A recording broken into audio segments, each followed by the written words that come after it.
Good morning, YouTube. So, are you building the right enclosure? I don't know. Oh, God, that's too heavy. So, that was an old Atomic 15 I had from way back in the day. I wanted to talk about building your enclosure. And are you building it for the car or are you building it for the sub? Because I know if you're probably clicking on the video, then either you haven't built a lot of speaker enclosures, or you're being nosy, or you're just thinking, who's this douchebag? So, way back in the day, I used to build most of this area's like SPL systems, and I say like back in the 90s, back in the 2000s. So, I'm old school, and we used to build a lot of our enclosures back in the day for the subs. So, what you would do is that you would just basically, if you were working with a car or if you was working with a truck or whatever you was working with, you had to basically you laid it out, and however many subs you fit in that vehicle, if you had enough space to say fit 812s in there, you would measure out the inside of the vehicle and you'd put 812s in there. Well, it could be, you might be working with 8 cubic foot, and you was only giving them 1 cubic foot a piece, and then minus the speaker itself and wood and braces and all that stuff. You might end up with 3/4 of a cubic foot per speaker. But back in the day, the speakers were small. They were more efficient, less motor force. Took a lot less power to get them moving. Whereas nowadays, it takes a dump truck worth of power to get them moving. So let me see if I can set you down here. I'll set you on. Hey, you're sitting inside of my.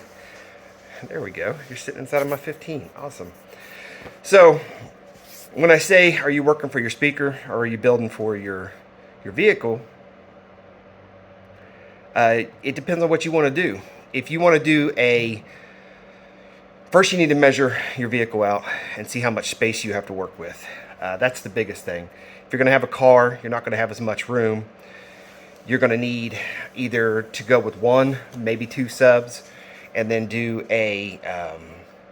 decide to either go ported or sealed. And that's another thing. You need to figure out what you want to do.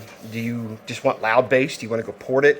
Do you have enough room to do like a single 12 in the 4th order? That's what you got to figure out. You got to figure out your space first. If you're going to build, you need to build. It depends on what you want to do. If you want to build for the speaker, you're not going to get as much performance out of that speaker as, say, building a box that's specific to what that speaker's needs are. I was listening to MBE talk the other day about not putting big subs in a vehicle. Well, the reason why is because if you put big subs in a vehicle, you're going to need a lot of space. A lot of times cars don't have 5, 8 cubic foot of space to build an efficient box for that sub.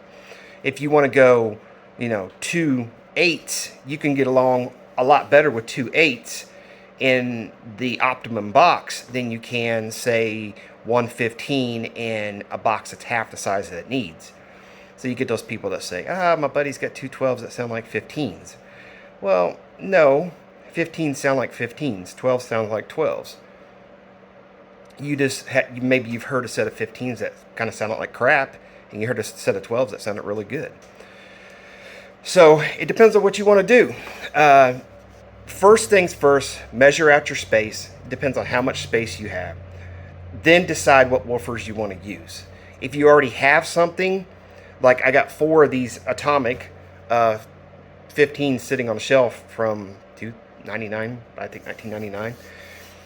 I don't know how much space they need. I was going to use them in my recent build of my Malibu, but I ended up not using them halfway through, and I was halfway through my box, and I thought, these subs are all right, but, I bought 4 American-based XFL 1244s because I like budget stuff. I like anything car audio, but at the time I was like, I want to try some budget stuff. I was getting back into car audio again, and I just want to test the waters and see, and I didn't want to spend a couple $1,000s on some subs and just, not want to be back into car audio again. But I bought some subs and they're awesome, and they're 412s.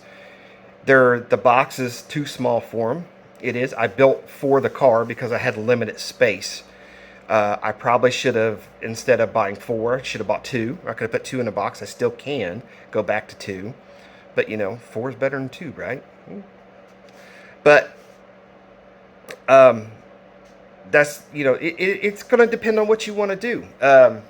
Always the step I take is measure how much space you have, then decide your woofer, and then decide if you want to build for the woofer or for your vehicle. Now, you can go cool and go tons of small woofers. You can go cool and go one big woofer, just as long as you have the space to work that speaker the way it's supposed to be. And get a hold of the manufacturer if you can. They give you these general ideas on what they want their woofer to be in. It might be 2 to 4 cubic feet, but that might not be the optimum box for what you have. And what a lot of people don't like and they don't understand is that you got to test this stuff. It ain't going to be you slap it in and it's perfect. And a lot of times you can fidget with little things. You can do port size.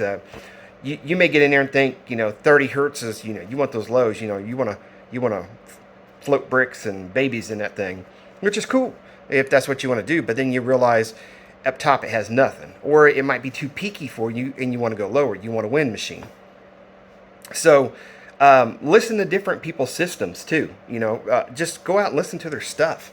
Maybe if you find something that you like, a lot of people are more willing today to open up and share their opinion on car audio.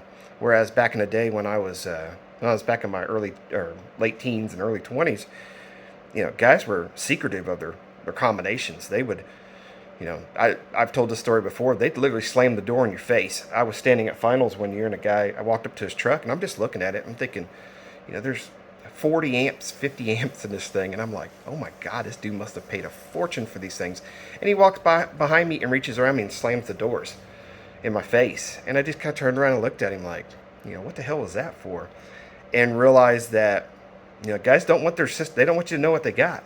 And nowadays, you can hop into anybody's vehicle, almost a demo vehicle, that is as loud or louder than a lot of these vehicles were back in the late 90s, early 2000s. And these, they'll tell you exactly what they got. Batteries, wire, what it's tuned to, who built it.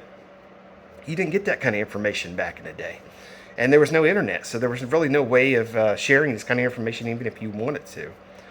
So, I say build for the woofer. It may not be as cool as having multiple woofers in there, or like I said, you're gonna have to if you want to build for the car. That's cool. It's all about what you want to do. Car audio nowadays, I think a lot of people don't realize is that you're not doing what somebody else wants you to do. You're doing whatever you want to do. And if you decide that you want to try to fit 415s in the back and half a cubic foot, do it. It's your system. Don't expect miracles out of it. When you're twisting the gains all the way up to 11 and you're blowing voice coils, don't blame the manufacturer. Just try combinations out. Try out one woofer, try out two woofers, try out three woofers. Make your box too big and shrink it down. You could always go smaller. Just enjoy car audio. Enjoy a pastime of people that enjoy the same things you do. I've learned that a lot lately, is that just hanging out with people that like to do the things you like to do goes a lot farther than anything. I've gotten back into the sport, and people are, it's nice to hang around people that know stuff. I don't know everything. I don't know anything, but there's a lot of people that will sit down with you and just shoot the crap with you and show you a lot of things you didn't know, or things I didn't remember from 25, 30 years ago. So, but enjoy the sport, people. Have fun. See you later.